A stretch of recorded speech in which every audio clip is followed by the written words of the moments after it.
প্রথম হচ্ছে যে এই যে কারেন্ট উইক মানে কারেন্ট যে উইকটা, যেটা 27 তারিখ থেকে 3 তারিখ পর্যন্ত, 27শে সেপ্টেম্বর থেকে 3 তারিখ পর্যন্ত এই যে উইকটা, এই উইকে কিন্তু দক্ষিণবঙ্গ এবং উত্তরবঙ্গ দুই বঙ্গেই কিন্তু বৃষ্টিপাত স্বাভাবিকের থেকে বেশি হওয়ার সম্ভাবনা আছে।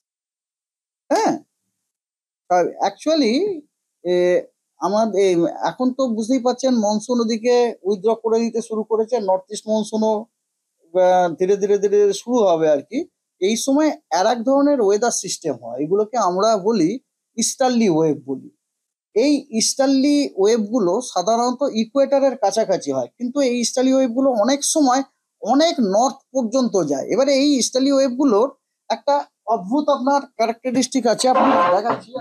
তাহলে কি, যখন পশ্চিমবঙ্গে যেরকম নর্থ পর্যন্ত চলে যায়, তাহলে কি হচ্ছে আমাদের এই এলাকাতে হাওয়াটা কিরকম, হাওয়াটা সমস্ত আপনার ইস্টার্লি ওয়েভ। তো সেই কারণেই আপনার এই বৃষ্টিপাতগুলো আমরা পেলাম। এই যে কদিন আগে যে বৃষ্টিপাতটা হলো, don't think it is due to that সাইসার only, it is mainly due to this easterly wave. এটা একটা সাইন্টিফিক নামও আছে, দিস দ্যাট ডাজন্ট ম্যাটার কি সাইন্টিফিক নাম, এটাকে আমরা বলি ইকুয়াটোরিয়াল রসবি ওয়েভ। এই ইস্টার্লি ওয়েভের এই সময় কিন্তু খুব আপনার দাপট চলে। এবং আর একটা জিনিস হয় যেটা আপনাদেরকে এর আগে বর্ষা সিজনে আমি বলেছিলাম না, একটা ম্যাডান জুলিয়ান অসিলেশনের মতো ব্যাপার, মানে এটা হচ্ছে অ্যানালজিক্যালি হচ্ছে দু কম্পার্টমেন্টওয়ালা একটা ট্রেন। একটা কম্পার্টমেন্টে খালি আপড্রাফট হয়, একটা কম্পার্টমেন্টে খালি ডাউন ড্রাফট হয়। এই কম্পার্টমেন্টওয়ালা ট্রেনটা মনে করুন আমাদের এরিয়াতে চলে এলো, এবং সৌভাগ্যক্রমে আপড্রাফটের যে ডাব্বাটা সেটা আমাদের এরিয়াতে চলে, এবং সেখানে যদি ইস্টার্লি ওয়েভটা হয়ে যায়, এদের দুজনের মধ্যে পজিটিভ ইন্টারাকশন হয়, কিন্তু আমাদের এরিয়াতে খুব ভালো রকম বৃষ্টিপাত হয়ে যায়। এটা একটা খুব এর একটা মানে খুবই popular mechanism for very good rainfall during this season over our reason. এই সিজনে এটা হয় আর কি, ঠিক আছে।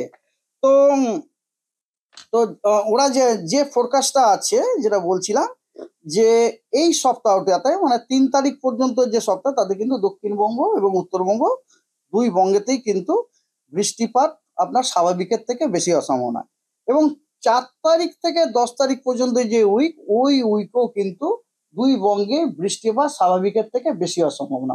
অর্থাৎ আমরা যেটা কি বুঝলাম, দুর্গাপুজোর যে সপ্তাহটিতে, ওই সপ্তাহটিতে পশ্চিমবঙ্গের সব জেলাতেই স্বাভাবিকের থেকে বেশি বৃষ্টিপাত হওয়ার সম্ভাবনা আছে, ঠিক আছে। তারপরের যে উইক, যেটা 11 তারিখ থেকে 17 তারিখ, ওই উইকেও কিন্তু পশ্চিমবঙ্গের সবকটি জেলাতে স্বাভাবিকের থেকে বেশি বৃষ্টিপাত হওয়ার সম্ভাবনা আছে, পরপর 3 উইক।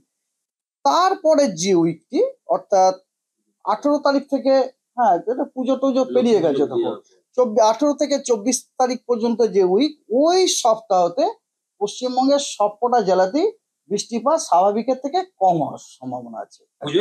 পুজোয় বৃষ্টি, মহালয়ার দিনও বৃষ্টি, 2 তারিখ মহালয়াটা ওর মধ্যে রয়েছে। আর এমনিতে আমাদের ডিপার্টমেন্ট, এই অফিসও ফর্মালি একটা দুর্গাপুজোর জন্য ওয়েদারের বুলেটিন দেবে, সব জেলাতেই স্বাভাবিকের থেকে বেশি, তার মানে কোনো ওয়েদার সিস্টেম থাকবে আর কি, ওয়েদার সিস্টেম থাকবে। আর এখন এই সময়কার one of the weather system হচ্ছে ইস্টার্লি ওয়েভ। আমাদের ভিডিও ভালো লাগলে লাইক এবং শেয়ার করুন, কমেন্ট সেকশনে গিয়ে জানান আপনাদের মতামত। আরও ভিডিও পেতে আমাদের চ্যানেল সাবস্ক্রাইব করুন এবং প্রতি মুহূর্তে খবরের আপডেট পেতে প্রেস করুন বেল আইকন।